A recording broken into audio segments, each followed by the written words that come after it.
വേലിയിലിരിക്കുന്ന മൂർഖനെ പിടിച്ച് തോളത്ത് കയറ്റിയിടുക എന്ന് നിങ്ങൾ കേട്ടിട്ടുണ്ടോ? ഇങ്ങനെ ഒരു അവസ്ഥയാണ് നമ്മൾ ഇന്ന് കാണാൻ പോകുന്ന സിനിമയിലെ നായകന് സംഭവിക്കുന്നത്. കൊലപാതകം ചെയ്ത ഒരാൾ നമ്മുടെ ഹീറോ ആയ ഡിറ്റക്റ്റീവിനോട് പറയാണ്, ഞാൻ ഈ ഒരൊറ്റ കൊലപാതകം മാത്രമല്ല ഇതുപോലെ തന്നെ വേറെയും 6 കൊലപാതകങ്ങൾ ചെയ്തിട്ടുണ്ട്. എന്നിട്ട് ആ കൊലപാതകങ്ങളെല്ലാം കണ്ടുപിടിക്കാനുള്ള തെളിവുകളും അതെവിടെയാണ് കുഴിച്ചിട്ടെന്നുള്ള കാര്യങ്ങളും എല്ലാം അവൻ പറഞ്ഞു കൊടുക്കുകയും ചെയ്യും. എന്നാൽ ഇതിന്റെ പിന്നാലെ പോകുന്ന ഡിറ്റക്റ്റീവ് കുറച്ച് വലിയൊരു പെടാപ്പാടിലാണ് പെട്ടുപോകുന്നത്, വലിയൊരു കുടുക്കിലാണ് പെട്ടുപോകുന്നത്. ഈ സിനിമയുടെ ഒരു പ്ലോട്ട് കേൾക്കുമ്പോൾ വെറുതെ തള്ളിക്കളയാൻ പറ്റിയ ഒരു സിനിമയാണെന്ന് വിചാരിക്കേണ്ട. ഇത് യഥാർത്ഥത്തിൽ കൊറിയയിൽ സംഭവിച്ചൊരു കഥയാണ്. അന്ന് ഈ കേസിന് പിന്നാലെ പോയ ഡിറ്റക്റ്റീവ് എന്തുകൊണ്ടായിരിക്കാം ഈ ഒരു കേസിൽ പെട്ടുപോയിട്ടുണ്ടാവുക? എന്നാൽ നമ്മൾ വിചാരിക്കും ഇതുപോലൊരു കേസിൽ പെട്ടുപോകാൻ മാത്രം എന്താ ഇപ്പോൾ ഉള്ളതെന്ന്. അതായത് ഒരാളൊരു കൊലപാതകം ചെയ്തു, അങ്ങേര് ചെയ്ത ബാക്കിയുള്ള കൊലപാതകങ്ങളെ കുറിച്ചെല്ലാം ഒരു ഡിറ്റക്റ്റീവിന് പറഞ്ഞു കൊടുക്കുകയും ചെയ്തു. പുറമെ നിന്ന് നോക്കുകയാണെങ്കിൽ വലിയ പ്രശ്നമില്ലാത്തൊരു കേസ്. ആ പ്രശ്നങ്ങളെല്ലാം മനസ്സിലാക്കാനായിട്ട് നമുക്ക് 2018 റിലീസ് ചെയ്ത ഡാർക്ക് ഫിംഗർ ഓഫ് ക്രൈം എന്ന സിനിമയുടെ കഥ കേൾക്കാം. സിനിമ തുടങ്ങുമ്പോൾ തന്നെ നമ്മുടെ ഹീറോയെ മറ്റൊരാൾ ആരെയോ ഒരാളെ കാണിക്കാനായിട്ട് കൊണ്ടുപോവുകയാണ്. ഈ കൊണ്ടുപോകുന്ന ആൾ വലിയ വെള്ളമടിക്കുന്ന ഒരു മനുഷ്യനാണ്, ഒരു വാട്ടർമാനാണ്. അങ്ങനെ ഒരു ഹോട്ടലെത്തുമ്പോൾ ഹീറോയെ കാണാനായിട്ട് ഒരാൾ വന്നിരിക്കുന്നുണ്ട്. അവൻ്റെ പേരാണ് കിം. ഹീറോയെ ഒരു കൊലപാതകത്തെക്കുറിച്ച് പറയാനാണ് വന്നിരിക്കുന്നത്. അവൻ കണ്ട കാര്യമാണ്, അത് കൊലപാതകം തന്നെയാണോ എന്ന് അവനെ ഉറപ്പിക്കാൻ പറ്റില്ല. 6-7 കൊല്ലങ്ങൾക്ക് മുന്നേ ഏതോ ഒരാളുടെ വേസ്റ്റുകളെല്ലാം അയാൾക്ക് വേണ്ടിയിട്ട് കിം ഏതോ ഒരു മലയുടെ മണ്ടയിൽ കൊണ്ടുപോയി കുഴിച്ചിട്ടിട്ടുണ്ട്. എന്നാൽ കുഴിച്ചിടാൻ നേരത്ത് ആ ചാക്കിൽ എന്താണെന്ന് മനസ്സിലാക്കാനായിട്ട് അവൻ കൈ വെച്ച് നോക്കുമ്പോൾ പിടിച്ചു നോക്കുന്ന നേരത്ത് ഒരു കാൽത്തണ്ടൊക്കെ പിടിക്കുന്ന പോലെയാണ് അവന് തോന്നിയത്. എന്നാൽ അതിലൊരു മനുഷ്യനെ വെട്ടിക്കൂട്ടിയിട്ടതാണോ എന്ന് അവനൊരു തോന്നല്. ഹീറോ ചോദിക്കും, ആരാ നിന്നെ ഈ ഒരു ജോലി ഏൽപ്പിച്ചത്? ഏയ് അത് ഞാൻ പറയില്ല. എന്നെ വിശ്വസിച്ച ഒരാൾ എനിക്ക് ജോലി തന്നിട്ടുണ്ടെങ്കിൽ അതിനെക്കുറിച്ച് ഞാൻ പുറത്ത് പറയാൻ പറ്റുമോ? ഇനിയിപ്പോൾ ഞാൻ പറഞ്ഞേ പറ്റുമെന്നുണ്ടെങ്കിൽ നിങ്ങൾ എനിക്ക് കുറച്ച് കാശ് തന്നാൽ മതി. ഈ കിമ്മിനറിയാം ഹീറോ ഒരു ഗോൾഫ് കളിക്കുന്ന ആളാണെന്ന്. ഗോൾഫ് കളിക്കുന്ന ആളുകളുടെ കയ്യിൽ കുറച്ചധികം കാശ് ഉണ്ടാകും, അതുകൊണ്ടാണ് അവൻ കാശ് ചോദിച്ചത്. അങ്ങനെ നമ്മുടെ ഹീറോ അവൻ്റെ കയ്യിൽ $100 എടുത്തു കൊടുക്കുന്ന നേരത്ത് അവനത് പോരാ. പെട്ടെന്നാണ് കുറച്ച് പോലീസുകാർ വന്ന് കിമ്മിനെ പിടിച്ച് താഴെ ഇടുന്നത്. അങ്ങനെ പോലീസുകാർ പറയുമ്പോഴാണ് മനസ്സിലാവുക പോലീസുകാർ അവൻ്റെ പിന്നാലെ ഒരു വർഷത്തോളമായിട്ട് അവനെ ചുറ്റിപ്പറ്റി അവനെ ഫോളോ ചെയ്തുകൊണ്ടിരിക്കുകയായിരുന്നു. കാരണം അവൻ അവൻ്റെ കാമുകിയെ കൊന്ന് എവിടെയോ കൊണ്ടുപോയി കുഴിച്ചിട്ടു. അതിനുള്ള തെളിവുകളെല്ലാം പോലീസുകാർക്ക് ഇപ്പോഴാണ് കിട്ടിയത്. അതുകൊണ്ടാണ് പോലീസുകാർ അവൻ ഇപ്പോൾ വന്ന് പിടിക്കുന്നത്. ഇതിപ്പോൾ ഒരു കൊലപാതകത്തെക്കുറിച്ച് പറയാൻ വന്നിരിക്കുന്നവൻ അതിലും വലിയൊരു കൊലപാതകി. ഇതിനെക്കുറിച്ച് കൂടുതൽ കാര്യങ്ങളൊന്നും പിന്നെ ഹീറോ നോക്കില്ല, തിരിച്ചു പോരും. അങ്ങനെ 2 ആഴ്ചയോളം കഴിഞ്ഞ് ഗോൾഫ് കളിക്കാനായിട്ട് ഹീറോ പോകുന്ന നേരത്താണ് ജയിലിൽ നിന്നും കിം ഹീറോയെ വിളിക്കുന്നത്. എന്നെ നിങ്ങൾക്ക് ഓർമ്മയുണ്ടോ? ഞാനാണ് കിം. അന്ന് നിങ്ങൾ എന്നെ കുറച്ച് ചോദ്യം ചെയ്യാനായിട്ട് വന്നിരുന്നു. എനിക്ക് നിങ്ങളോട് കുറച്ച് കാര്യങ്ങൾ സംസാരിക്കാനുണ്ട്. എന്നാൽ ഹീറോ പറയും, നീ സംസാരിക്കുന്ന ഒന്നും എനിക്ക് കേൾക്കണ്ട, അത് നിന്റെ വക്കീലിനോട് മാത്രം പറഞ്ഞാൽ മതി. എന്നിട്ട് കോൾ കട്ട് ചെയ്യാൻ നേരത്താണ് അവൻ പറയാ, ഞാൻ ഒരു കൊലപാതകം മാത്രമല്ല ചെയ്തിരിക്കുന്നത്, ഇതുപോലെ തന്നെ വേറെയും 6 കൊലപാതകങ്ങൾ ചെയ്തിട്ടുണ്ട്. നിങ്ങൾ എന്നെ കാണാനായിട്ട് വന്ന അതിനെക്കുറിച്ചുള്ള ബാക്കിയുള്ള കാര്യങ്ങളെല്ലാം ഞാൻ നിങ്ങൾക്ക് പറഞ്ഞുതരാം. ഇത് കേൾക്കുന്ന ഹീറോ പോലീസുകാരുടെ അടുത്ത് വന്നിട്ട് അവൻ ഇതുപോലെ ഒരു കൊലപാതകം മാത്രമാണോ വേറെയും 6 കൊലപാതകങ്ങൾ ചെയ്തിട്ടുണ്ടോ എന്ന് ചോദിക്കുമ്പോൾ പോലീസുകാർ പറയും, അവൻ ഈ ഒരു കൊലപാതകം ചെയ്തതിനെ കണ്ടുപിടിക്കാനായിട്ട് ഞങ്ങൾ കുറച്ച് പാടുപെട്ടു. അതിനുശേഷം അവൻ വീണ്ടും 3 കൊലപാതകം കൂടി ചെയ്തിട്ടുണ്ടെന്ന് പറയുന്നു. അത് കുഴിച്ചിട്ട സ്ഥലവും ഞങ്ങളോട് പറഞ്ഞു തന്നു. അവൻ പറഞ്ഞ സ്ഥലങ്ങളിലെല്ലാം ചെന്നുപോയിട്ട് ഞങ്ങളെ തെരഞ്ഞെങ്കിലും ഞങ്ങളുടെ സമയം പോയെന്നല്ലാതെ വേറൊന്നും കണ്ടുപിടിക്കാൻ പറ്റിയില്ല. എന്നാൽ അതിന്റെ ബാക്കിയുള്ള കാര്യങ്ങളെല്ലാം അവനോട് തന്നെ ചോദിച്ച് മനസ്സിലാക്കാമെന്ന് വിചാരിച്ച് ഹീറോ അവനെ കാണാനായിട്ട് ജയിലിലേക്ക് എത്തും. എന്നാൽ നമ്മുടെ ആളെ കാണുന്ന നേരത്ത് അവന് വലിയ ബഹുമാനമൊന്നുമില്ല, ഒന്നും മൈൻഡ് ചെയ്യാതെ കൂളായിട്ടാണ് അവൻ അവിടെ വന്നിരിക്കുന്നത്. അവൻ പറയും, പോലീസുകാർ എനിക്കെതിരായിട്ട് കുറച്ച് തെളിവുകൾ കാണിച്ചു തന്നില്ലേ, എൻ്റെ കാമുകിയുടെ വസ്ത്രങ്ങളാന്ന് പറഞ്ഞ് കുറച്ച് വസ്ത്രങ്ങൾ കാണിച്ചു തന്നില്ലേ, അതെല്ലാം വ്യാജമാണ്. ഹീറോ ചോദിക്കും, അപ്പം നീ ഒരു കൊലപാതകം ചെയ്തിട്ടില്ല എന്നാണോ പറയുന്നത്? അതിനവൻ പറയും, ഞാനൊരു കൊലപാതകം ചെയ്തില്ല എന്നല്ല പറയുന്നത്, ഞാൻ അവളെ കൊന്നു, അത് ശരിയാണ്. പക്ഷെ അത് തെളിയിക്കാനായിട്ട് പോലീസുകാർ, അത് പെട്ടെന്ന് തെളിയിക്കാനായിട്ട് പോലീസുകാർ കുറച്ച് വ്യാജമായിട്ടുള്ള തെളിവുകൾ കണ്ടുപിടിക്കായിരുന്നു. നിങ്ങൾക്ക് ആ തെളിവുകളെല്ലാം യഥാർത്ഥമായിട്ടുള്ള തെളിവുകളെല്ലാം കണ്ടുപിടിക്കണം എന്നുണ്ടെങ്കിൽ ഞാൻ പറയുന്ന ഈ ഒരു സ്ഥലത്ത് നിങ്ങൾ പോയി നോക്കിയാൽ മതി എന്നും പറഞ്ഞ് അവനൊരു മാപ്പ് വരച്ചു കൊടുക്കും. ഏതോ ഒരു പാർക്കാണ്, അവിടെ ചെന്നൊരു കിളിക്കൂടിന്റെ അകത്ത് നോക്കിയാൽ ആ തെളിവുകളെല്ലാം അതിനകത്ത് കിടക്കുന്നുണ്ടെന്നാണ് അവൻ പറഞ്ഞത്. അതിന് ഹീറോ ചോദിക്കും, എന്നാൽ പിന്നെ നിനക്ക് ഈ ഒരു കാര്യം പോലീസുകാരോടോ അല്ലെങ്കിൽ നിന്റെ വക്കീലിനോടെങ്കിലും പറഞ്ഞുകൂടായിരുന്നോ? അതിനവൻ പറയും, അവന്മാരോടൊന്നും പറഞ്ഞിട്ട് കാര്യമില്ല, വെറും ഉണ്ണാക്കന്മാരോ, ഒന്നും ചെയ്യാൻ പറ്റില്ല.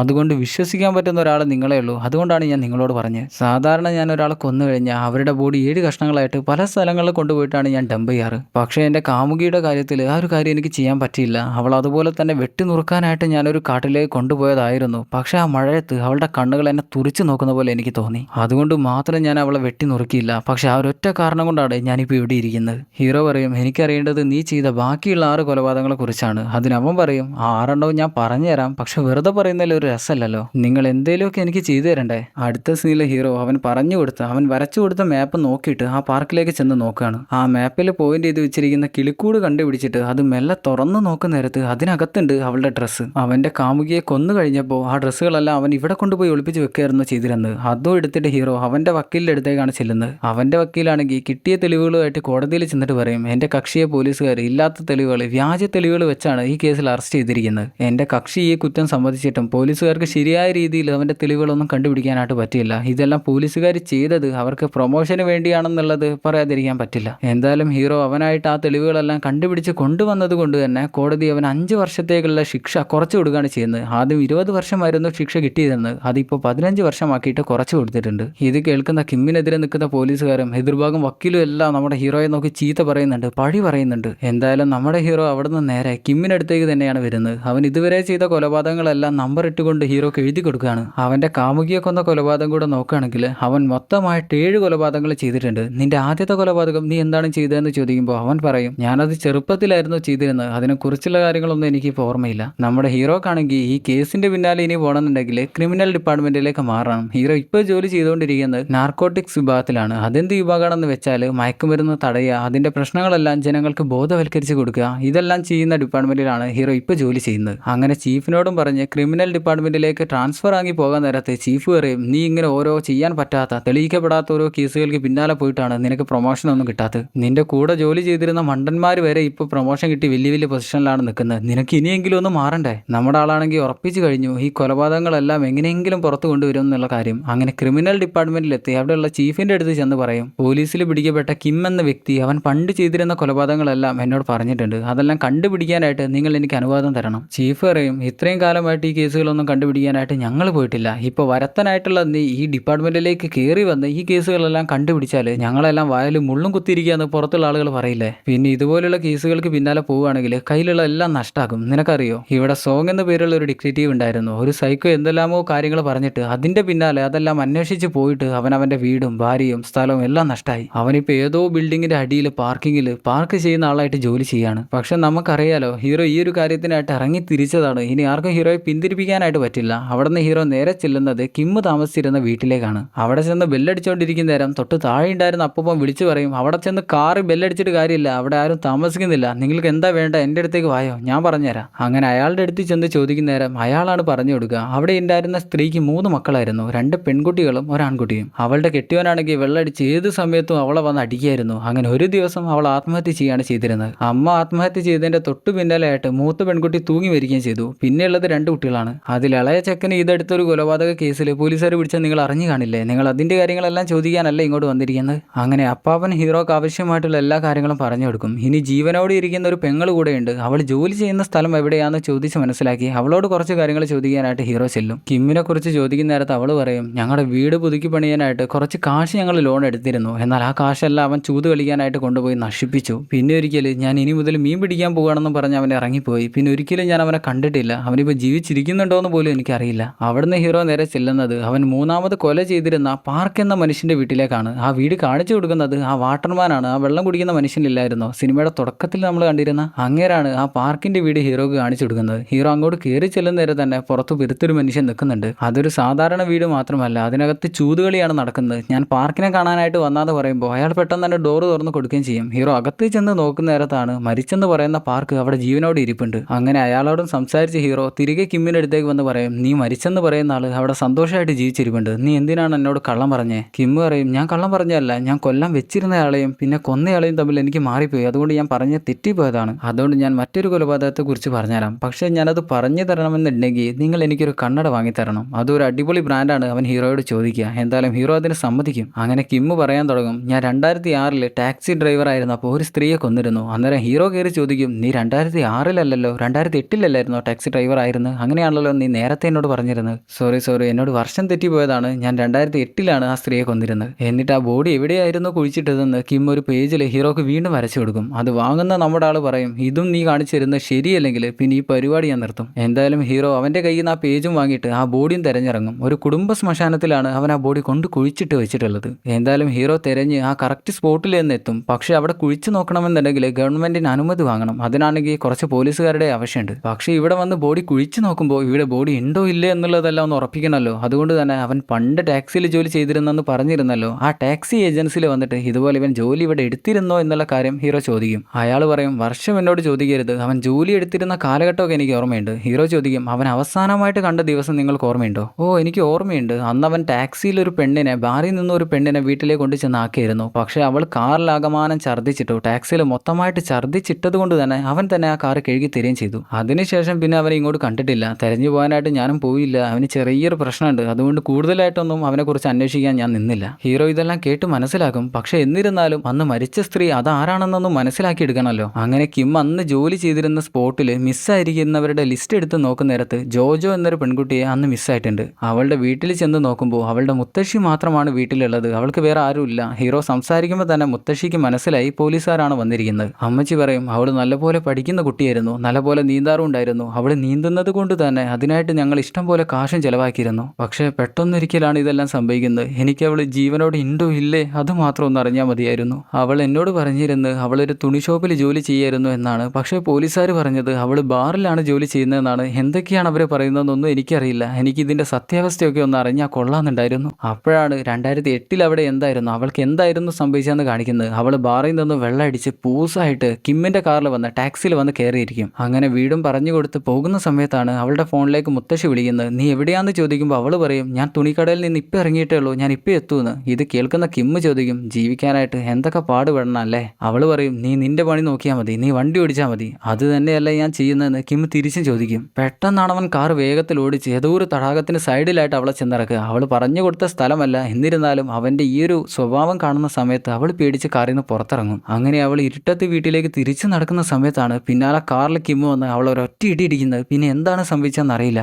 അവിടുന്ന് കട്ട് ചെയ്താൽ വീണ്ടും പ്രസന്റ്. പിറ്റേന്ന് രാവിലെ തന്നെ ഹീറോ ആ സ്ഥലം കുഴിച്ചു നോക്കാനുള്ള അനുമതിയും വാങ്ങിയിട്ട് ക്രിമിനൽ ഡിപ്പാർട്ട്മെന്റിൽ എല്ലാവരെയും കൂട്ടിയിട്ട് അവിടെ കുഴിച്ചു നോക്കാനായിട്ട് വരികയാണ്. എന്നാൽ ആ കുടുംബ ശ്മശാനത്തിന്റെ ഓണർ അവിടെയുള്ള ശ്മശാനങ്ങളെല്ലാം മാറ്റി നിർത്തിയിട്ട് അവിടെ ഒരു വീട് നിർമ്മിക്കാനായിട്ട് പോവുകയാണ്. ഹീറോ പെട്ടെന്ന് തന്നെ അയാളോട് ചെന്ന് പറയും ഇവിടെ ചെറിയൊരു അന്വേഷണം നടത്താനുണ്ട്, അനുമതി വാങ്ങിയതാണ്, നിങ്ങൾ സമ്മതിക്കണം. എന്തോ അയാളുടെ നല്ല മനസ്സുകൊണ്ട് അവിടെയെല്ലാം സെർച്ച് ചെയ്തോളാനായിട്ട് ഹീറോയെ സമ്മതിക്കും. അങ്ങനെ അവരെല്ലാവരും കൂടെ ചേർന്നിട്ട് അവിടെയെല്ലാം കുഴിച്ചു നോക്കുകയാണ്. ആദ്യം തന്നെ ഒരു എല്ലിന്റെ കഷ്ണം കിട്ടും, പക്ഷെ അത് മനുഷ്യന്റെ എല്ലല്ല. അതേ സമയത്താണ് താഴെ ഒരു പോലീസുകാരൻ എന്തോന്ന് കണ്ടെത്തുക, ഒരു തുണി കണ്ടെത്തുന്നത്. അവരെല്ലാവരും കൂടെ അവിടെ ചെന്ന് ബാക്കിയുള്ളതും കൂടെ കുഴിച്ചു നോക്കുമ്പോഴാണ് മനസ്സിലാവുക അതൊരു ശവപ്പെട്ടിയായിരുന്നു. അത് കാണുന്ന ആ കുടുംബ ശ്മശാനത്തിന്റെ ഓണർ ഒന്ന് പറയും നിങ്ങൾ എന്താടോ, നിങ്ങൾ എൻ്റെ കുടുംബക്കാരെ എല്ലാവരെയും ഇവിടുന്ന് തോടിയെടുക്കോ, ഒന്ന് നിർത്തി പോടോ എന്ന് പറയും. അങ്ങനെ വീണ്ടും എത്രയൊക്കെ അന്വേഷിച്ച് നോക്കിയിട്ടും ഒന്നും കണ്ടെത്താൻ പറ്റുന്നില്ല. അതുകൊണ്ട് തന്നെ ഹീറോയുടെ ചീഫ് പറയും എല്ലാം മതിയോടോ, നിർത്തിയിട്ട് പോകാം, ഇനിയും ആളുകളുടെ ചീത്ത കേൾക്കാൻ വയ്യാന്ന് പറഞ്ഞ് ആളുകളെല്ലാം കൂട്ടിയിട്ട് അവിടെ നിന്ന് പോകും. ആ സമയത്തും ഹീറോ അവിടെ ഒറ്റയ്ക്ക് നിന്ന് കുഴിക്കുകയാണ്. ഹീറോക്ക് എങ്ങനെയെങ്കിലും അത് കണ്ടെത്തിയേ പറ്റൂ. ആ സമയത്താണ് ക്രിമിനൽ ഡിപ്പാർട്ട്മെന്റിൽ ജോലി ചെയ്യുന്ന ഹീറോയുടെ വിശ്വാസമുള്ള ഒരാൾ ഹീറോയുടെ അടുത്ത് വന്ന് സംസാരിക്കുന്നത്. ആ കിം എന്നവൻ ഇപ്പോൾ നിങ്ങളെ പറ്റിക്കുകയാണോ, ഇതുപോലെ ശരിക്കും ഇവിടെ ഒരു ബോഡി കിടക്കുന്നുണ്ടോ? അതിന് ഹീറോ പറയും അവൻ ഇതെല്ലാം ഇതിൻ്റെ ഓരോ കാര്യങ്ങളും പറഞ്ഞു തരാനായിട്ട് ഞാൻ അവന് കാശ് കൊടുക്കുന്നുണ്ട്. എൻ്റെ കയ്യിൽ നിന്ന് ഇങ്ങനെ കാശ് കിട്ടുന്ന കാര്യം അവൻ ഒരിക്കലും മുടക്കാനായിട്ട് ശ്രമിക്കില്ല, അതുകൊണ്ട് അവൻ എന്തായാലും സത്യം തന്നെ ആയിരിക്കും പറയുന്നത്. കൂടെയുള്ളവൻ ചോദിക്കും ചിലപ്പോൾ അവനൊരു സൈക്കോ ആണെങ്കിലോ, അതിനെക്കുറിച്ച് എന്തെങ്കിലും ഒരു അനാലിസിസ് ചെയ്ത് നോക്കിക്കൂടെ? അതിന് ഹീറോ പറയും അവൻ അനലൈസ് ചെയ്യാൻ പറ്റില്ല, ഞാൻ അതിന് ശ്രമിച്ചതാണ്, പക്ഷെ അവർ പറഞ്ഞത് അവൻ്റെ മനസ്സ് ഒരിക്കലും മനസ്സിലാക്കാൻ പറ്റില്ല എന്നാണ്. അപ്പോഴാണ് അവിടെ വീട് പണിയാനായിട്ട് ശ്മശാനങ്ങളെല്ലാം മാറ്റിവെക്കാനായിട്ട് വന്നിരുന്ന JCB തൊഴിലാളി തിരിച്ച് വണ്ടിയിൽ പോകാനായിട്ട് വരുന്നത്. ഹീറോ പറയും നിങ്ങൾ ഇപ്പോൾ ഇവിടെ നിൽക്ക്, എനിക്കൊരു സഹായം ചെയ്യാൻ പറ്റുമോ? അങ്ങനെ അവർ രണ്ടുപേരും കൂടെ ആ JCB കാരനെ പറഞ്ഞ് സംസാരിച്ച് അവിടെയുള്ള കുഴികളെല്ലാം തോണ്ടി നോക്കുകയാണ്. അങ്ങനെ നട്ടപ്പാതിരായിട്ടും അവർക്കൊന്നും കണ്ടുപിടിക്കാൻ പറ്റുന്നില്ല. അവസാനം അവർ മണ്ണിൽ എന്തോന്ന് കണ്ടുപിടിക്കും. ചെന്ന് നോക്കുന്ന സമയത്താണ് മനസ്സിലാവുക അരക്ക് താഴോട്ടുള്ള ഒരു ബോഡിയുടെ എല്ലുകളാണ് അവിടെ കിടക്കുന്നത്. ഹീറോ പെട്ടെന്ന് തന്നെ അത് ഫോറൻസിക്കിന് അയച്ചിട്ട് കിമിനെ ചോദ്യം ചെയ്യാനായിട്ട് വരും. അവനെ ചോദ്യം ചെയ്യാനായിട്ട് റൂമിൽ കയറ്റി വെച്ച് ഈ ബോഡിയുടെ ബാക്കി പകുതി നീ എവിടെയാണ് കുഴിച്ച് വെച്ചതെന്ന് ചോദിക്കും. അപ്പോഴാണ് അവൻ പറയാ നിങ്ങൾ എന്താ ഈ പറയുന്നത്, ബോഡിയോ ബാക്കിയുള്ള പാതിയോ, ഞാൻ ആരെയോ കൊന്നെന്നാണോ നിങ്ങൾ പറയുന്നത്? അത് കേൾക്കുന്ന ഹീറോ അവൻ കൊന്നിരുന്ന ആളുകളുടെ എല്ലാം ലിസ്റ്റ് എഴുതി കൊടുത്തിരുന്ന പേപ്പർ ഇല്ലായിരുന്നോ, അതവനെ കാണിക്കും. ഇത് നീ കൊന്ന ആളുകളല്ലേ? അതിന് അവൻ പറയും ഞാൻ കൊന്ന ആളുകളോ, നിങ്ങൾ എനിക്ക് കാശ് തന്നിട്ട് അത് എഴുതാനായിട്ട് പറഞ്ഞല്ലേ, അന്ന് എന്നെ പോലീസ് പിടിക്കുന്ന സമയത്ത് നിങ്ങൾ കാശ് തന്ന് എന്നെ കൊണ്ട് എഴുതിച്ചല്ലായിരുന്നു ഇത്, ഇപ്പൊ എൻ്റെ അടുത്ത് വന്ന് ഞാൻ കൊന്നെന്നൊക്കെ പറഞ്ഞാലോ, നിങ്ങൾ എന്നെ കൊടുക്കാനായിട്ട് ശ്രമിക്കുകയാണോ? പുറമെ നിന്ന് ഇതെല്ലാം കാണുന്ന അവന്റെ എതിർഭാഗം വക്കീലും വിചാരിക്കും ഇവനെന്താ ഇപ്പൊ ഇങ്ങനെയൊക്കെ സംസാരിക്കുന്നത്. ആ സമയത്ത് കിം ഹീറോയോട് ചെറിയ ശബ്ദത്തിൽ പറയുന്നുണ്ട് നിനക്ക് എന്നെ ഒരു ചുക്കും ചെയ്യാൻ പറ്റില്ല. അതേ സമയത്ത് ഫോറൻസിക്കിന്റെ കയ്യിൽ നിന്നും റിസൾട്ടും വരുന്നുണ്ട്. ആ ബോഡിക്ക് 10-12 വർഷത്തെ പഴക്കമുണ്ട്, പക്ഷെ അതൊരിക്കലും ആ ജോജോ എന്ന സ്ത്രീയുടെ ബോഡിയല്ല.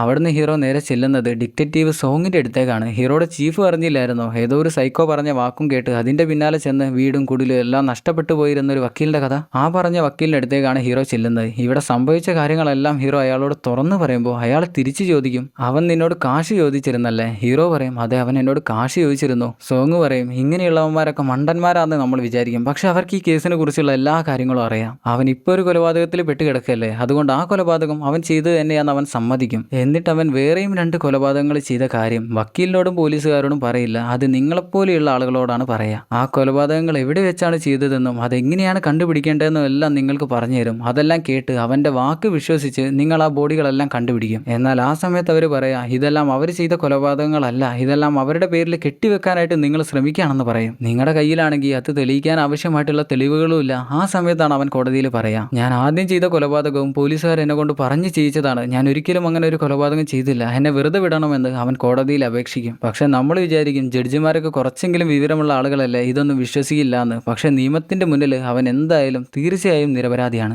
അപ്പോഴാണ് ഹീറോ ചിന്തിക്കുക, അവൻ അന്ന് കൊല ചെയ്തിരുന്ന ആളുകളുടെ പേരുകളെല്ലാം ഹീറോക്ക് എഴുതി കൊടുക്കുന്ന സമയത്ത് ഹീറോ അവനോട് ചോദിച്ചിരുന്നു, ഇതെല്ലാം നീ എന്തിനാണ് എഴുതി തരുന്നത്? അന്ന് അവൻ പറഞ്ഞിരുന്നത്, ഈ നരകത്തിൽ ആർക്കാ ഇത്രയും കാലം ജീവിക്കാൻ പറ്റുക, ഇവിടുന്ന് എങ്ങനെയാലും ഒന്ന് രക്ഷപ്പെടണ്ടേ. അങ്ങനെ അവന്റെ ഉദ്ദേശം എന്താണെന്ന് മനസ്സിലാക്കുന്ന ഹീറോ അസിസ്റ്റന്റിനെ ആയിട്ട് ഒരു റൂമിൽ വന്ന് ചുമരില് ബോർഡിൽ അവൻ കൊന്നിരുന്ന ആളുകളുടെ പേരുകളെല്ലാം എഴുതി വെക്കും. അതിൽ ആദ്യത്തെ കൊലപാതകത്തിന്റെ എക്സ്പയറി കഴിഞ്ഞതാണ്. കൊറിയയിലൊക്കെ ഒരു കൊലപാതകം നടന്നിട്ട് കൊലയാളിയെ 15 വർഷത്തിനുള്ളിൽ കണ്ടുപിടിക്കാൻ പറ്റിയില്ലെങ്കിൽ അവർ പിന്നെ നിരപരാധിയാണ്. അതുകൊണ്ട് ആദ്യത്തെ കൊലപാതകം ഉൾപ്പെടെ അവർ 4 കൊലപാതകങ്ങളും അയച്ചു കളയും. അതെല്ലാം തെളിവില്ലാത്തതും അങ്ങനെ ഇങ്ങനെയൊക്കെ ആയിട്ടുള്ള കേസുകളാണ്. എന്നാൽ രണ്ടാമത്തെയും 4മത്തെയും കൊലപാതകവും അത്രക്കങ്ങ് വിശ്വസിക്കാൻ പറ്റില്ല. കാരണം രണ്ടും ഒരേ രീതിയിലാണ് അവൻ കൊന്നിരിക്കുന്നത്. രണ്ടിലും അവൻ ടാക്സി ഡ്രൈവർ ആയിരുന്നു, ഒരു സ്ത്രീയാണ് കൊന്നിരിക്കുന്നത്. അവസാനം 6മത്തെ കൊലപാതകമാണ് ബാക്കി നിൽക്കുന്നത്. ഏതോ ഒരു ബിൽഡിങ്ങിന്റെ മേലെ നിന്ന് അവൻ ഒരാളുടെ വയറിനെ കത്തി കൊണ്ട് കുത്തി അയാളെ കൊന്നിട്ട് ബിൽഡിങ്ങിന്റെ താഴേക്കിട്ട് അയാളെ കത്തിച്ചു കളഞ്ഞു. ബോഡി പൂർണ്ണമായിട്ട് കത്തിച്ചിട്ടില്ല, എന്നിരുന്നാലും അവൻ കത്തിച്ചു. അങ്ങനെ ആ 6മത്തെ കേസിനെ കുറിച്ച് അറിയാനായിട്ട് അവനെ വീണ്ടും വന്ന് ചോദ്യം ചെയ്യാണ്. എന്നാൽ ഈ സമയത്ത് അസിസ്റ്റന്റ് അവൻ പറയുന്നതെല്ലാം വീഡിയോ ഷൂട്ട് ചെയ്യുന്നുണ്ട്.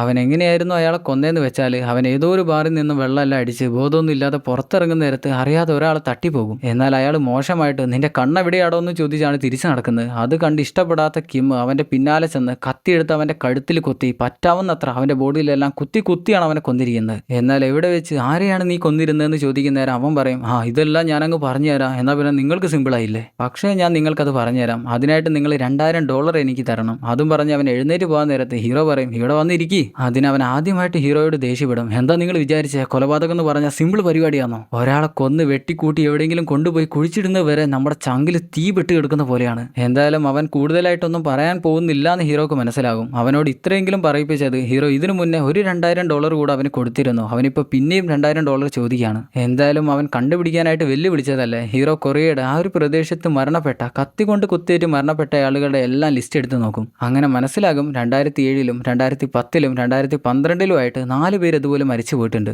എന്നാൽ ആ കൊലപാതകങ്ങളെ കുറിച്ചുള്ള എല്ലാ ഡീറ്റെയിൽസും കിട്ടണമെന്നുണ്ടെങ്കിൽ അതാത് സ്റ്റേഷനുകളിൽ പോയിട്ട് ചെന്ന് നോക്കണം. അങ്ങനെ അവർ 2 പേരും കൂടെ 2 വഴിക്ക് പോലീസ് സ്റ്റേഷനുകളിൽ ചെന്നിട്ട് പഴയ കേസ് ഫയലുകളെല്ലാം എടുത്തു നോക്കും. എന്നാൽ അതിലൊന്നും അങ്ങനെ ഒരു കൊലപാതകത്തെക്കുറിച്ച് കണ്ടെത്താൻ പോലും പറ്റുന്നില്ല. അവസാനം അവർ 2 പേരും കൂടെ ചേർന്നിട്ട് ഒരു പോലീസ് സ്റ്റേഷനിൽ ചെന്ന് അവിടെയെല്ലാം തെരഞ്ഞു നോക്കുന്ന നേരത്ത് ആ കേസ് ഫയൽ കിട്ടും. മരിച്ചിരിക്കുന്നയാളുടെ പേര് ചിൽ വൂം എന്നാണ്. 2012 നവംബർ 27-നാണ് അങ്ങേര് മരിച്ചിരിക്കുന്നത്. കേസ് ഫയൽ എടുത്തു നോക്കുന്ന സമയത്ത് കിം പറഞ്ഞ പോലെ തന്നെയാണ് അയാൾ മരിച്ചിരിക്കുന്നത്. അതുകൊണ്ട് തന്നെ അവൻ കൊന്നയാൾ തന്നെയാണ് ഇതെന്ന് അവർ ഉറപ്പിച്ചു. അന്ന് കിം അയാളെ കൊന്ന് അയാളുടെ ബോഡിയിലെല്ലാം കാർഡ്ബോർഡ് ഇട്ട് അതെല്ലാം കത്തിച്ച് കളയായിരുന്നു ചെയ്തിരുന്നത്. എന്നാൽ അതിന്റെ നേരെ മേലെയായിട്ട് വെള്ളത്തിന്റെ വാട്ടർ പൈപ്പ് പോകുന്ന പൈപ്പ് ഉണ്ടായിരുന്നു. തീയെല്ലാം കൂടെ അതിൽ വന്നടിച്ചപ്പോൾ അതെല്ലാം ഉരുകിയിട്ട് പെട്ടെന്ന് തന്നെ പൊട്ടി. അങ്ങനെ അതിൽ നിന്നുള്ള വെള്ളമെല്ലാം താഴേക്ക് വീണിട്ട് ആ തീ കെട്ടുപോവുകയാണ് ചെയ്തത്. അതുകൊണ്ടായിരുന്നു ആ ബോഡി പൂർണ്ണമായിട്ട് കത്തിപ്പോവാതിരുന്നത്. എന്നിരുന്നാലും ഹീറോ ആ സ്പോട്ടിൽ ബാക്കിയുള്ള കാര്യങ്ങളെല്ലാം നോക്കി മനസ്സിലാക്കും. അവന്റെ ഷൂസിന്റെ പാടവിടെ പതിഞ്ഞിരുന്നു. അതുപോലെ തന്നെ അവൻ കുത്താൻ ഉപയോഗിച്ചിരുന്ന കത്തിയുടെ മുകൾ ഭാഗം മാത്രം അവിടെ കിടക്കുന്നുണ്ട്. അതിന്റെ പിടി അവിടെ ഇല്ല. അന്ന് പോലീസുകാർക്ക് കിമ്മിനെ പിടിക്കാൻ പറ്റിയില്ല. കിമ്മാണ് കൊലയാളിയെന്ന് ആർക്കും കണ്ടുപിടിക്കാൻ പറ്റിയില്ല. എന്നാൽ ഇന്ന് അവനെ പിടിക്കണമെന്നുണ്ടെങ്കിൽ ഈ ക്രൈം സ്പോട്ടിലേക്ക് അവനെയും കൊണ്ടുവരണം.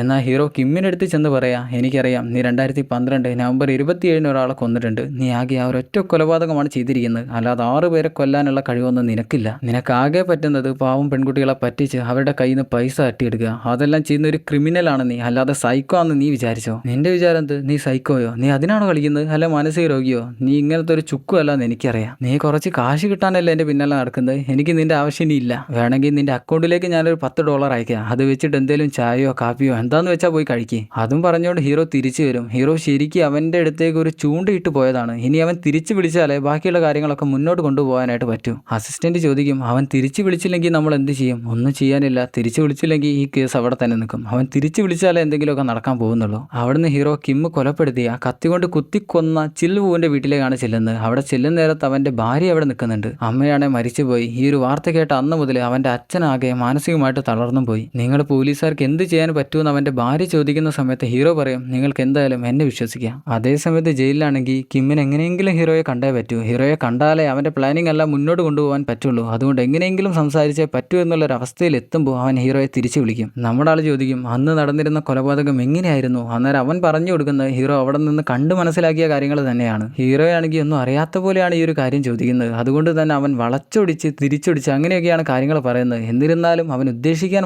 പറയാൻ വന്ന കാര്യം അതിലുണ്ടാകും. ഹീറോ ചോദിക്കും അന്ന് നീ ഒരു ഷൂസ് ഇട്ടില്ലായിരുന്നോ, അതെവിടെയാണ് ഇരിക്കുന്നത്. അത് കേൾക്കുന്ന അവൻ പറയും ഷൂസോ, അങ്ങനെ ഒരു ഷൂസ് ഞാൻ ഇട്ടില്ലല്ലോ. പിന്നെയാണ് അവന് മനസ്സിലാവുക ഹീറോ ഈ കാര്യങ്ങളെല്ലാം കണ്ടുപിടിച്ചെന്നുള്ള കാര്യം. നിങ്ങളിതെല്ലാം കണ്ടുപിടിച്ചോ, നിങ്ങളെപ്പറ്റി ഞാൻ ഇത്രക്കൊന്നും പ്രതീക്ഷിച്ചില്ല. അതേ സമയത്തും അസിസ്റ്റന്റ് അവൻ പറയുന്ന കാര്യങ്ങളെല്ലാം ക്യാമറയിൽ ഷൂട്ട് ചെയ്തുകൊണ്ട് നിൽക്കുന്നുണ്ട്. അത് കാണുന്ന കിമ്മു പറയും മോനെ നീ ഇതെല്ലാം ഷൂട്ട് ചെയ്തിട്ട് കാര്യമില്ല, നിങ്ങളെല്ലാം എന്നെ കൊണ്ട് ഇതെല്ലാം പറയിപ്പിക്കുകയല്ലേ, എനിക്ക് കാശ് തന്നിട്ടല്ലേ നിങ്ങൾ ഈ കാര്യങ്ങളെല്ലാം എന്നോട് പറയിപ്പിക്കുന്നത്, പിന്നെ നിങ്ങൾ ഇതെല്ലാം ഷൂട്ട് ചെയ്ത് വെച്ചിട്ട് എന്ത് കാര്യമുള്ളത്. കിമ്മിനറിയാം ഈ ഒരു വീഡിയോ ഫുട്ടേജ് ഉണ്ടെങ്കിലും അവൻ ഈ കേസിൽ പെട്ടുപോകാൻ പോകുന്നില്ല എന്നുള്ള കാര്യം. ഈ ഒരൊറ്റ കാര്യം പറഞ്ഞാൽ മതി, അവരെന്നെ കൊണ്ട് ഇതെല്ലാം പറഞ്ഞ് ചെയ്യിപ്പിച്ചതാണ്. അങ്ങനെ പറഞ്ഞാൽ ഈ കേസിൽ നിന്നും സുഖമായിട്ട് ഇറങ്ങി വരാമെന്നുള്ള കാര്യം അവനറിയാം. അതുകൊണ്ടാണ് അവൻ ഇത്രക്കും കോൺഫിഡൻ്റ് ആയിട്ട് ഇരിക്കുന്നത്. എന്നാൽ കിമ്മ് കത്തികൊണ്ട് കുത്തി കൊലപാതകം ചെയ്തയാളുടെ കാര്യങ്ങൾ, ആ കൊലപാതകത്തെക്കുറിച്ച് കൂടുതൽ കാര്യങ്ങൾ മനസ്സിലാക്കണമെന്നുണ്ടെങ്കിൽ ഏതെങ്കിലും ഒരു ദൃക്സാക്ഷിയെ കിട്ടണം. അതുകൊണ്ട് അവൻ അന്നൊരു ബാറിൽ നിന്നും ഇറങ്ങി വന്നെന്ന് പറഞ്ഞില്ലായിരുന്നോ. അവർ ആ സ്പോട്ടിൽ ചെന്ന് നോക്കുന്ന സമയത്ത് അങ്ങനെ ഒരു ബാർ തന്നെ അവിടെ ഇല്ല. പക്ഷേ 5 വർഷങ്ങൾക്ക് മുന്നേ അങ്ങനെ ഒരു ബാർ അവിടെ ഉണ്ടായിരുന്നു. എന്തോ ഒരു റോഡ് പുതുക്കി പണിയുന്നതുമായിട്ട് ബന്ധപ്പെട്ട് വന്നപ്പോൾ ആ ബാർ അവിടെ നിന്ന് പൊളിക്കുകയാണ് ചെയ്തത്. അതുകൊണ്ട് തന്നെ അന്ന് ബാറിന്റെ മുതലാളിയായിട്ടിരുന്ന ഒരു മുതലാളി സ്ത്രീയുടെ അടുത്ത് വന്ന് അവർ കാര്യങ്ങൾ ചോദിക്കും. കിമ്മിനെ കുറിച്ച് അറിയുമോ എന്ന് ചോദിക്കുമ്പോൾ അവർക്ക് കുറച്ച് കാര്യങ്ങളൊക്കെ ഓർമ്മയുണ്ട്. അതെല്ലാം ഓർമ്മയുണ്ടാവാനായിട്ടുള്ള കാരണം അവൻ അവരുടെ സ്ഥിരം കസ്റ്റമർ ആയിരുന്നു. അവൻ ഇടയ്ക്ക് വരും, കുശലങ്ങളൊക്കെ പറയും, വെള്ളടിക്കും, അതെല്ലാം പറഞ്ഞ് തിരിച്ചു പോവാറാണ് പതിവ്. അന്നേരം ഹീറോ ചോദിക്കും അന്നവൻ ധരിച്ചിരുന്ന ഷൂസ് ഏതാണെന്ന് നിങ്ങൾക്കറിയോ. അമ്മച്ചി പറയും എൻ്റെ കെട്ടിയവൻ ഏത് ഷൂസാണ് ഇട്ടിരിക്കുന്നതെന്ന് എനിക്കറിയില്ല. അപ്പോഴാണോ അവൻ ഇട്ടിരിക്കുന്ന ഷൂ എനിക്കറിയുന്നത്. പക്ഷെ അവൻ എപ്പോഴും വില കൂടിയ ഒരു ജാക്കറ്റ് ധരിക്കാറുണ്ടായിരുന്നു. അത് എവിടെ നിന്ന് കട്ടുകൊണ്ടുവന്നാന്ന് അവനോട് ഞാൻ ചോദിക്കാറുണ്ടായിരുന്നു. പക്ഷെ അത് എവിടെന്നാന്ന് ഇതുവരെ എനിക്ക് മനസ്സിലായിട്ടില്ല. എന്നാൽ ഈ ഒരു കാര്യം കിമ്മു അവരോട് പറഞ്ഞിട്ടുണ്ട്. അവൻ അന്ന് ആ ബോഡി കത്തിച്ചുകൊണ്ടിരിക്കുമ്പോൾ അവൻ്റെ ജാക്കറ്റ് വരെ ആ തീയിൽ പൊള്ളിപ്പോയെന്ന് അവൻ പറഞ്ഞിരുന്നു. അങ്ങനെയാണെങ്കിൽ അത്രയും വിലപിടിപ്പുള്ള ജാക്കറ്റ് ആണെങ്കിൽ അവൻ അത് ഏതെങ്കിലും കടയിൽ കൊണ്ടുപോയി റിപ്പയർ ചെയ്യാനായിട്ട് കൊടുത്തിട്ടുണ്ടാകും. അതുകൊണ്ട് തന്നെ അവിടെയുള്ള റിപ്പയർ കടകളിലെല്ലാം അവർ ചെന്ന് ചോദിക്കും. അവസാനം ഒരു കടയിലുള്ള ആൾ പറയും ഇങ്ങനെ വർഷങ്ങൾക്ക് മുന്നേയുള്ള കാര്യം എന്നോട് ചോദിച്ചാൽ എനിക്ക് പറയാൻ പറ്റില്ല. പക്ഷെ തീയെല്ലാം കത്തിക്കൊണ്ടുവന്ന ജാക്കറ്റ് ആണെങ്കിൽ എനിക്ക് ഒന്നും ഓർമ്മയുണ്ട്. ഒരുത്തൻ ജാക്കറ്റും വെച്ചോണ്ട് അവൻ്റെ ജാക്കറ്റിൻ്റെ കൈയുടെ ഭാഗത്ത് പൊള്ളിപ്പോയിട്ടുള്ള ഭാഗം പാച്ച് ചെയ്ത് തരുമെന്ന്, സ്റ്റിച്ച് ചെയ്ത് തരുമെന്ന് എന്നോട് ചോദിച്ചിരുന്നു. അതന്ന് ഞാൻ നന്നാക്കി വെച്ചതുമാണ്. പക്ഷെ അവൻ തിരിച്ചു കൊണ്ടുപോയിട്ടില്ല. അങ്ങനെ തിരിച്ചു കൊണ്ടുപോകാത്ത ജാക്കറ്റുകളെല്ലാം ഞാൻ എടുത്തു വെക്കാറാണ് പതിവ്. അങ്ങനെ അയാളത് തിരഞ്ഞു നോക്കുന്ന സമയത്ത് ആ ജാക്കറ്റ് കിട്ടുകയും ചെയ്യും. ഹീറോ പെട്ടെന്ന് തന്നെ ഇതുവരെ സംഭവിച്ചതും കണ്ടതുമായിട്ടുള്ള കാര്യങ്ങളെല്ലാം കിമ്മിന്റെ എതിർഭാഗം വക്കീലിൻ്റെ അടുത്ത് വന്ന് പറയും. അന്ന് നടന്ന ആ ഒരു കൊലപാതകത്തെക്കുറിച്ച് കൂടുതൽ കാര്യങ്ങൾ മനസ്സിലാക്കണമെന്നുണ്ടെങ്കിൽ അവനെ കൊണ്ടുവന്ന് അതെല്ലാം റീക്രിയേറ്റ് ചെയ്തേ പറ്റൂ. എന്നാൽ റീക്രിയേറ്റ് ചെയ്യണമെന്നുണ്ടെങ്കിൽ അങ്ങോട്ട് വരാനായിട്ട് കിമ്മും സമ്മതിക്കണം. അതുകൊണ്ട് തന്നെ ഹീറോ കിമ്മിനടുത്ത് വന്ന് ഈ കാര്യങ്ങളെല്ലാം റീക്രിയേറ്റ് ചെയ്യാനായിട്ട് നീ തയ്യാറാണോ എന്ന് ചോദിക്കുന്ന നേരത്ത് അവൻ പറയും നിങ്ങൾ എനിക്ക് ഇപ്പോൾ ഒരു $5000 തരണം. മാസത്തിൽ എൻ്റെ ഒരു സഹോദരനെ പോലെ എന്നെ കാണാനായിട്ട് ഇവിടെ വരികയും വേണം. വെറുതെ വന്നാൽ പോരാ, വരുന്ന സമയത്തെല്ലാം എനിക്ക് $2000 തരികയും വേണം. അങ്ങനെ പറ്റുമെന്നുണ്ടെങ്കിൽ ഞാൻ സമ്മതിക്കാം. ഹീറോ പെട്ടെന്ന് തന്നെ മുന്നിൽ കാണുന്ന പേജിൽ അതെല്ലാം എഴുതി വെച്ചിട്ട് ഇതിനെല്ലാം സമ്മതമാണെന്ന് എഴുതി ഒപ്പിട്ട് അവൻ്റെ കൈ കൊടുക്കും.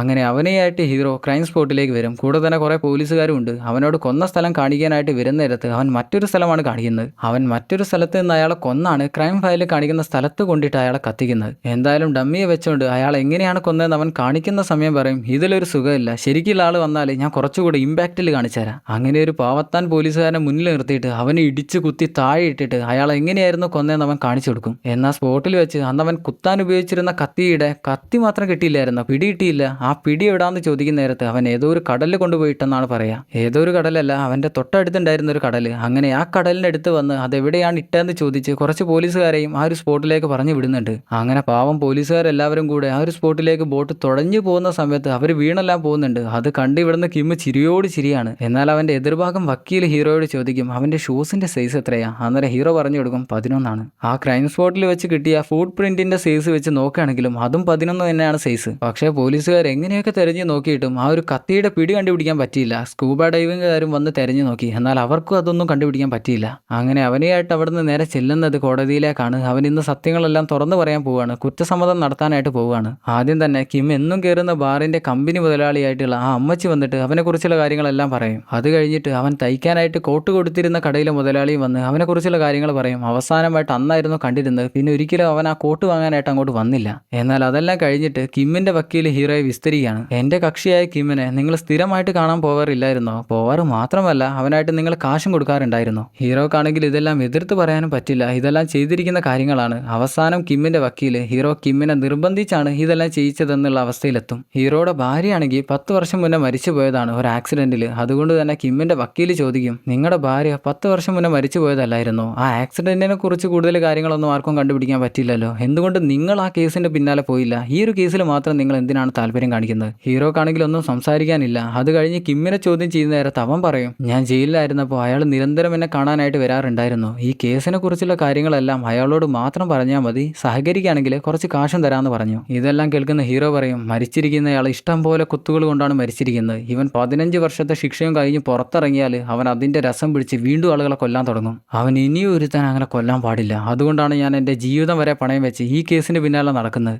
ഈ കേസിന്റെ പിന്നാലെ നടന്നിട്ട് എൻ്റെ കയ്യിലെ കാശുകളെല്ലാം തീർന്നു പോയാലും എനിക്കൊരു കുഴപ്പമില്ല. എന്നാൽ അവസാനം ജഡ്ജി വിധി വ്യക്തമാക്കുന്നത് ഇങ്ങനെയാണ്, പ്രതി നിയമപരമായിട്ട് കുറ്റം സമ്മതിക്കാത്തതിനാലും കേസിന് മതിയായിട്ടുള്ള തെളിവുകളൊന്നും ഇല്ലാത്തതിനാലും ഈ ഒരു കൊലപാതകത്തിൽ പ്രതിക്ക് യാതൊരു പങ്കുമില്ലെന്ന് കോടതിക്ക് വ്യക്തമായിരിക്കുന്നു. ഇനി അടുത്തത് എന്താണ് സംഭവിക്കാൻ പോകുന്നതെന്ന് വെച്ചാൽ, അവൻ ആദ്യം ചെയ്തിരുന്ന കൊലപാതകം അതും പോലീസുകാർ അവനെ കൊണ്ട് പറഞ്ഞ് സമ്മതിപ്പിച്ചതാണെന്ന് അവൻ കോടതിയുടെ മുമ്പാകെ പറയും. എന്നാൽ രാത്രിയാകുന്ന നേരത്തെ ഹീറോ ആ ക്രൈം സ്പോട്ടിൽ വെച്ച് കിട്ടിയിരുന്ന ഫോട്ടോസ് എല്ലാം എടുത്തിട്ട്, ആ അസ്ഥികൂടത്തിന്റെ ഫോട്ടോസ് എല്ലാം എടുത്തിട്ട്, നീ ആരാണ്, എന്നോടൊന്ന് തുറന്നു പറഞ്ഞു തരുമോ എന്ന് ചോദിക്കുകയാണ്. അങ്ങനെ അത് എടുത്തു വെക്കാൻ നേരത്താണ് അതിലെന്തോ ഒരു കാര്യം ഹീറോ സ്പോട്ട് ചെയ്യുന്നത്. ആ അസ്ഥികൂടം കുഴിച്ചെടുത്തിരുന്ന സ്ഥലത്ത് നിന്ന് എടുത്ത ഫോട്ടോയിൽ ആ അസ്ഥികൂടത്തിന്റെ കൂടെ തന്നെ എന്തോ ഒരു ചെറിയ കഷ്ണം, എല്ല് പോലെ എന്തോ ഒരു കഷ്ണം കിടക്കുന്നുണ്ട്. എന്നാൽ ഫോറൻസിക്കാർക്ക് കിട്ടിയ ഫോട്ടോയിൽ നോക്കുമ്പോൾ അങ്ങനെ ഒരു പാർട്ട് അതിൽ കാണുന്നില്ല. എന്തോ ഒരു പാർട്ട് അവർക്ക് മിസ്സായിട്ടുണ്ട്. അതൊന്നുകൂടെ സൂക്ഷിച്ച് നോക്കുമ്പോഴാണ് മനസ്സിലാവുക, ഗർഭനിരോധനത്തിനായിട്ട് ഉപയോഗിക്കുന്ന ഒരു ഉപകരണമാണത്, ഒരു ചെറിയ ടൂളാണത്. അതെന്താണെന്ന് എനിക്ക് കൃത്യമായിട്ട് അറിയില്ല. അറിയാവുന്നവർ പറഞ്ഞു തന്നിരുന്നെങ്കിൽ കുഴപ്പമില്ലായിരുന്നു. എന്തായാലും ഗർഭം വരാതിരിക്കാനായിട്ട് ഉപയോഗിക്കുന്ന ചെറിയൊരു ഉപകരണമാണത്. അതാണെങ്കിൽ ഫോറൻസിക്കാർക്ക് മിസ്സായി. അതാണെങ്കിൽ കുറച്ച് പഴയ മോഡലാണ്. അതിന്റെ അപ്ഡേറ്റഡ് വേർഷൻസ് എല്ലാം ഇപ്പോൾ ഇറങ്ങുന്നുണ്ട്.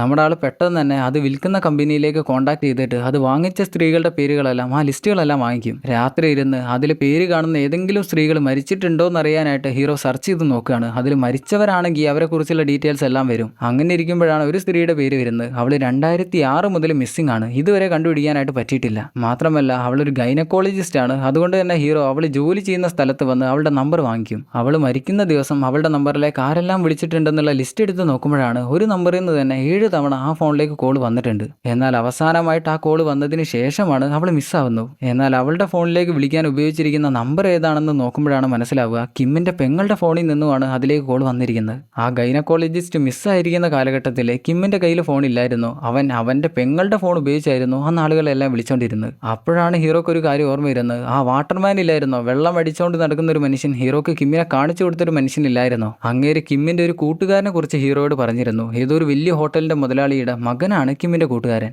അങ്ങനെ ഹീറോ ആ കൂട്ടുകാരന്റെ അടുത്ത് ചെന്ന് എത്തിയിട്ട് അവനോട് കിമ്മിനെ അവസാനമായിട്ട് എപ്പോഴാണ് കണ്ടിരുന്നതെന്ന് ചോദിക്കുമ്പോൾ അവൻ പറയും, ഞങ്ങൾ രണ്ടുപേരും കൂടെ ചൂത് കളിക്കാനായിട്ട് ക്ലബിലേക്ക് പോയായിരുന്നു. പെട്ടെന്നാണ് പോലീസുകാർ മുമ്പിൽ ഞങ്ങളെ തടഞ്ഞത്. ഞങ്ങൾ രണ്ടുപേരും ആണെങ്കിൽ മദ്യപിച്ചിരുന്നു. അതുകൊണ്ട് ഞാൻ പെട്ടെന്ന് തന്നെ വണ്ടിയിൽ നിന്ന് ഇറങ്ങി ഓടി. കിമ്മിനാണെങ്കിൽ അത് പറ്റിയില്ല. അവന്റെ കാർ ആയതുകൊണ്ട് തന്നെ അവൻ കാർ എടുത്ത് അവിടെ നിന്ന് ഓടിച്ച് എവിടെയോ കൊണ്ടുപോയി ഒളിപ്പിച്ച് വെച്ചിട്ട് തിരിച്ചവൻ കാമുകി ജോലി ചെയ്യുന്ന ബ്യൂട്ടി പാർലറിലേക്ക് പോവായിരുന്നു. അവിടം വരെയുള്ള കാര്യങ്ങളെല്ലാം അവൻ എന്നോട് പറഞ്ഞിട്ടുണ്ട്. അതിനുശേഷം ഒന്നും ഞാൻ അവനെ കണ്ടിട്ടില്ല. ഹീറോ പെട്ടെന്ന് തന്നെ കാമുകി ജോലി ചെയ്തുകൊണ്ടിരുന്ന ബ്യൂട്ടി പാർലറിലെ അമ്മച്ചിയെ വന്ന് കാണും. അമ്മച്ചി പറയും, അന്ന് രാത്രി അവൻ വെള്ളമടിച്ച് ബോധം പോയിട്ട് ഇവിടേക്ക് കയറി വന്ന് അവളെ കുറെ ചീത്തയും പറഞ്ഞ് ഇവിടെ ഉണ്ടായിരുന്ന സാധനങ്ങളെല്ലാം പിടിച്ച് താഴെ ഇടുകയും ചെയ്തു. എന്നാൽ അവരിതുപോലെ പ്രശ്നങ്ങളെല്ലാം ഇടയ്ക്കിടയ്ക്ക് ഉണ്ടാവുന്നതാണ്. അതെല്ലാം അതുപോലെ തന്നെ മാറുകയും ചെയ്യും. അതുകൊണ്ട് ഞാനത് വലിയ കാര്യമാക്കിയില്ല. എന്നാൽ പിറ്റേ ദിവസം മുതൽ അവളെ 2 ആഴ്ചയോളം കാണാതായി. അതുകൊണ്ട് ഞാൻ തന്നെയാണ് അവൾ മിസ്സിംഗ് ആണെന്ന് പോലീസിൽ വന്ന് പറഞ്ഞേ. പക്ഷെ അവളുടെ കുട്ടി ഇപ്പോൾ വേറെ എവിടെയോ ജോലി ചെയ്യുന്നുണ്ട്. അത് കേൾക്കുന്ന ഹീറോ ചോദിക്കും, അവൾക്കൊരു കുട്ടി ഉണ്ടായിരുന്നോ? അമ്മച്ചി പറയും, കുട്ടി എന്ന് പറഞ്ഞാൽ ഇപ്പൊ കുട്ടിയല്ല, കുറച്ച് വലുതായിട്ടുണ്ട്. അങ്ങനെ അവൻ ജോലി ചെയ്യുന്ന സ്ഥലം ഏതാന്ന് പറഞ്ഞു കൊടുക്കും. ഹീറോ അവിടെ നിന്നും അവന്റെ അടുത്തേക്കാണ് ചെല്ലുന്നത്. കിമ്മിന്റെ കാമുകിയുടെ മകന്റെ അടുത്തേക്കാണ് ചെല്ലുന്നത്. അവൾ ഇതുപോലൊരു കുഞ്ഞുണ്ടായതിനു ശേഷം അവളുടെ ഭർത്താവിനെയും ഡിവോഴ്സ് ചെയ്താണ് കിമ്മിന്റെ അടുത്തേക്ക് വരുന്നത്. മകനോട് അമ്മയെ കണ്ട അവസാന ദിവസത്തെക്കുറിച്ച് ചോദിക്കുന്ന നേരത്ത് അവൻ പറയും, ഞാൻ അന്ന് TV കണ്ടുകൊണ്ടിരിക്കുകയായിരുന്നു. അമ്മ എൻ്റെ അടുത്ത് വന്ന് കുറച്ച് കാശ് വെച്ചിട്ട് വിശക്കാണെങ്കിൽ എന്തെങ്കിലും ഓർഡർ ചെയ്തോന്ന് പറഞ്ഞ് അവിടെ നിന്ന് ഇറങ്ങിപ്പോയി. അവൻ ഇത്രയും കാലം വിചാരിച്ചിരുന്നത് അവന്റെ അമ്മ അവനെ ഉപേക്ഷിച്ചുകൊണ്ട് ആരുടെയോ കൂടെ ഇറങ്ങിപ്പോയെന്നാണ്. അപ്പോഴാണ് നമ്മൾ കാണുന്നത് അന്ന് അവിടെ നിന്നും ഇറങ്ങിപ്പോയ അവന്റെ അമ്മയ്ക്ക് എന്താണ് സംഭവിച്ചതെന്നുള്ള കാര്യം. അമ്മ കിമ്മിന്റെ കൂടെ കാറിൽ എങ്ങോട്ടോ പോവായിരുന്നു. അവനോട് പറയും, നിന്റെ കൂടെ ഇങ്ങനെ ജീവിക്കുന്നത് എനിക്ക് മടുത്തു. ഞാൻ എൻ്റെ മകനെയായിട്ട് വേറെ എങ്ങോട്ടെങ്കിലും പോട്ടെ, സുഖമായിട്ട് ജീവിക്കട്ടെ. അല്ലെങ്കിൽ നിനക്കും ഞങ്ങളുടെ കൂടെ നന്നായിട്ടൊന്ന് പോകുന്നൂടെ? അതാണെങ്കിൽ കിമ്മിന് അത്രക്കങ്ങ് ഇഷ്ടപ്പെട്ടില്ല. പിന്നെ കാണുന്നത് കിം അവളെ കൊന്ന് അവളുടെ ബോഡിയെല്ലാം വെട്ടിക്കൂട്ടി ഒരു കവറിലിട്ട് അവന്റെ കാറിലേക്ക് എടുത്തു വെക്കുന്നതാണ്. എന്നിട്ട് ആ ബോഡിയുടെ ഓരോ ഭാഗങ്ങളായിട്ട് അവൻ ഓരോ സ്ഥലത്ത് കൊണ്ടുപോയി കുഴിച്ചിടുകയും വെള്ളത്തിലിടുകയും കത്തിച്ചു കളയുകയും ചെയ്തു. എന്തായാലും ഇത്രയൊക്കെ കാര്യങ്ങൾ മനസ്സിലാക്കുന്ന ഹീറോ അവിടുന്ന് നേരെ ചെല്ലുന്നത് കിമ്മിന്റെ പെങ്ങളെ കാണാനാണ്. കിമ്മിനെ കുറിച്ച് ചോദിക്കുമ്പോൾ അവൾ പിന്നെ പറയുന്നത്, അവനെക്കുറിച്ച് എനിക്ക് ഒന്നും അറിയില്ല, എന്നോട് അതിനെക്കുറിച്ച് ഒന്നും ചോദിക്കല്ലേ, എനിക്ക് അതിനെക്കുറിച്ച് അറിയാൻ താല്പര്യമില്ല എന്നാണ്. നമ്മുടെ ആൾ ചോദിക്കും, നിങ്ങൾ നിങ്ങൾ അന്ന് എന്നോട് പറഞ്ഞിരുന്നത് നിങ്ങളുടെ അച്ഛൻ അവസാനമായിട്ട് മീൻ പിടിക്കാൻ പോയതിന് ശേഷം മുതൽ അച്ഛനെ പിന്നെ കണ്ടിട്ടില്ല എന്നാണ്. പക്ഷേ ഞാൻ അന്വേഷിച്ച് നോക്കിയപ്പോൾ എനിക്ക് മനസ്സിലായത് നിങ്ങളുടെ അച്ഛൻ മീൻ പിടിക്കാനും പോയിട്ടില്ല, നിങ്ങളുടെ അച്ഛന് മീൻ പിടിക്കാനും അറിയില്ല. ശരിക്കും നിങ്ങളുടെ അച്ഛൻ എന്തായിരുന്നു സംഭവിച്ചിരുന്നത്? ആ ഒരു കാര്യം നിങ്ങൾ ഇനി ഒരിക്കലും മറച്ചു വെക്കേണ്ട ആവശ്യമില്ല. ആ കേസിന്റെ കാലാവധി കഴിഞ്ഞു. ഇനി ഒരിക്കലും അതിന്റെ പേരിൽ എനിക്ക് നിങ്ങൾ അറസ്റ്റ് ചെയ്യാൻ പറ്റില്ല. അപ്പോഴാണ് പെങ്ങൾ പറഞ്ഞു കൊടുക്കുക, അവരുടെ അമ്മയും മൂത്ത ചേച്ചിയും മരിച്ചതിന് ശേഷം മുതൽ അച്ഛൻ അവരെ ഉപദ്രവിക്കാൻ തുടങ്ങി. അങ്ങനെ ഒരിക്കലും ഞാൻ സ്കൂളിൽ പോയി തിരിച്ചു വരുന്ന സമയത്ത് വീട്ടിലുണ്ടായിരുന്ന സാധനങ്ങളെല്ലാം മറിഞ്ഞു കിടക്കുന്നതാണ് ഞാൻ കണ്ടത്. കിമ്മാണെങ്കിൽ തൊട്ടടുത്ത് നിന്ന് അവന്റെ കയ്യിലെയും കാലിലെയും ചോരയെല്ലാം കഴുകുന്നുണ്ട്. അത് കണ്ടപ്പോൾ തന്നെ എനിക്ക് മനസ്സിലായി അവൻ അച്ഛനെ കൊന്നു. ശരിക്കും എൻ്റെ മനസ്സിലും അയാളൊന്ന് മരിച്ചു കിട്ടിയാൽ മതി എന്നായിരുന്നു. അതുകൊണ്ട് തന്നെ ഞാൻ ആ കാര്യത്തെക്കുറിച്ച് ഒരു കാര്യവും പുറത്തു പറയാനായിട്ട് നിന്നില്ല. എന്നാൽ അന്ന് അവൻ ആ ബോഡി എങ്ങനെ നശിപ്പിച്ചെന്നോ എന്ത് ചെയ്തെന്നോ അതിനെക്കുറിച്ചൊന്നും എനിക്കറിയില്ല.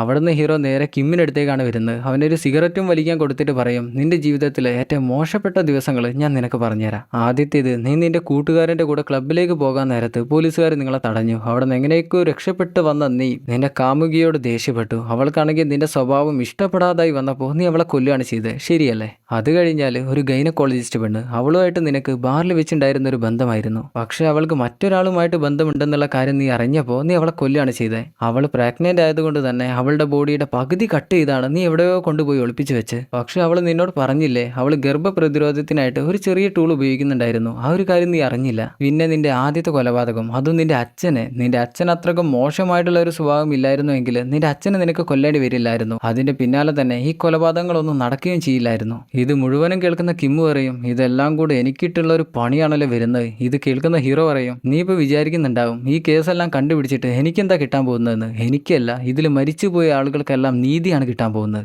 അവിടെ വെച്ച് ബ്ലാക്ക് ഔട്ട് ചെയ്താൽ പിന്നെ കോടതിയാണ് കാണിക്കുന്നത്. അവിടെ കിമ്മിന്റെ കാമുകിയുടെ മകനെ ചോദ്യം ചെയ്തുകൊണ്ടിരിക്കുകയാണ്. അന്ന് നിന്റെ അമ്മയെ മിസ്സായപ്പോൾ നീ എന്തുകൊണ്ട് പോലീസിൽ അത് റിപ്പോർട്ട് ചെയ്തില്ല? അതിനവൻ പറയും, ഞാൻ അന്ന് വിചാരിച്ചിരുന്നത് എൻ്റെ അമ്മ ആരുടെയോ കൂടെ ഓടിപ്പോയെന്നാണ്. എന്നെ ഉപേക്ഷിച്ച് പോയവരെ ഞാൻ എന്തിനാണ് തെരഞ്ഞു നടക്കുന്നതെന്നാണ് ഞാൻ അന്ന് വിചാരിച്ചിരുന്നത്. അന്നേരം കിമ്മിന്റെ എതിർഭാഗം വക്കീൽ ചോദിക്കും, ഈ ആരുടെയോ കൂടെ എന്ന് പറഞ്ഞാൽ അത് ആരെയാണ് നീ ഉദ്ദേശിക്കുന്നത്? അവനന്നേരം കിമ്മിന്റെ പേരാണ് പറയുന്നത്. അത് കേൾക്കുന്ന കോടതി മൊത്തമായിട്ടൊന്ന് ഞെട്ടും. പക്ഷെ നമ്മുടെ ആൾ ഞെട്ടില്ല, നമ്മുടെ ഹീറോ ഞെട്ടില്ല. ഈ കാര്യങ്ങളൊക്കെ മുന്നേ അറിയാലോ. അങ്ങനെ ഹീറോ കണ്ടുപിടിച്ച കാര്യങ്ങളെല്ലാം കിമ്മിന്റെ എതിർഭാഗം വക്കീലായിരുന്ന ചേച്ചി അവിടെ നിന്ന് വാദിക്കും. അതിനെതിര് പറയാനായിട്ട് കിമ്മിന്റെ വക്കീലിന് പറ്റിയില്ല. കാരണം ഗൈനക്കോളജിസ്റ്റിന്റെ ഫോണിലേക്ക് അവസാനമായിട്ട് വിളിച്ചത് കിമ്മാണ്. കിമ്മും ഗൈനക്കോളജിസ്റ്റും അവസാനമായിട്ട് ഫോണിൽ സംസാരിക്കുന്നതിന്റെ കോൾ റെക്കോർഡ് കോടതിക്ക് വക്കീൽ സമർപ്പിക്കുകയും ചെയ്തിട്ടുണ്ട്. ആ കോൾ റെക്കോർഡ് കേൾക്കുമ്പോൾ തന്നെ കോടതിക്ക് മനസ്സിലാകും കിമ്മിന് അവളെ കൊല്ലാനായിട്ട് ഒരു ഉദ്ദേശം ഉണ്ടായിരുന്നു എന്നുള്ള കാര്യം. മാത്രമല്ല അവന്റെ കാമുകി അവസാനമായിട്ട് പോയതും അവന്റെ കൂടെയാണ്. ഇതെല്ലാം കണക്കിലെടുത്തിട്ട് കോടതി അവന് വിധിച്ചിരുന്ന വിധിയിൽ ഒരു ചെറിയ മാറ്റം വരുത്തും. അവനിപ്പോൾ ജീവപര്യന്തമാണ് കോടതി വിധിച്ചിരിക്കുന്നത്. അവൻ ഇനി ഒരിക്കലും ജയിലിൽ നിന്ന് പുറത്തിറങ്ങാൻ പറ്റില്ല. ഹീറോ വക്കീലുമായിട്ട് പുറത്തിറങ്ങുന്ന നേരത്ത് കിമ്മിനെ പോലീസുകാർ കൊണ്ടുപോവുകയാണ്. അതേസമയത്ത് ഈ കേസിന്റെ ക്രെഡിറ്റുകളെല്ലാം കിട്ടുന്നത് ഹീറോക്കല്ല, വക്കീലിനാണ്. ചിലപ്പോൾ വക്കീൽ പറഞ്ഞു കൊടുക്കാൻ മതി ഇതിന്റെ പിന്നിൽ കളിച്ച പെരുത്ത തല ഹീറോയുടെ തലയാണെന്ന്. അവിടെ നിന്ന് ബ്ലാക്ക് ഔട്ട് ചെയ്താൽ ചെറിയൊരു ടൈലന്റ് കൂടെയുണ്ട്. ഹീറോ ഇപ്പോൾ തെരഞ്ഞുകൊണ്ട് നിൽക്കുകയാണ് ആ ജോജോ എന്ന സ്ത്രീയുടെ ബോഡി. ഈ ജോജോ എന്ന സ്ത്രീ ഏതാന്ന് മനസ്സിലായോ? കിമ്മ് ബാറിൽ വെച്ച് ടാക്സിയിൽ കയറ്റി ഏതോ ഒരു സ്ഥലത്ത് കൊണ്ടുപോയി ഇറക്കി അവിടെ നിന്ന് ഇടിച്ചു കൊന്ന ഒരു സ്ത്രീ ഇല്ലായിരുന്നോ, അവരുടെ ബോഡിയാണ് ഹീറോ ഇപ്പോൾ തെരഞ്ഞുകൊണ്ട് നിൽക്കുന്നത്. ജോജോ, നീ എവിടെയാണ്? ഇനിയെങ്കിലും നിനക്ക് എൻ്റെ മുന്നിലേക്ക് വന്നൂടെ എന്ന് ഹീറോ ചോദിക്കുന്നുണ്ട്.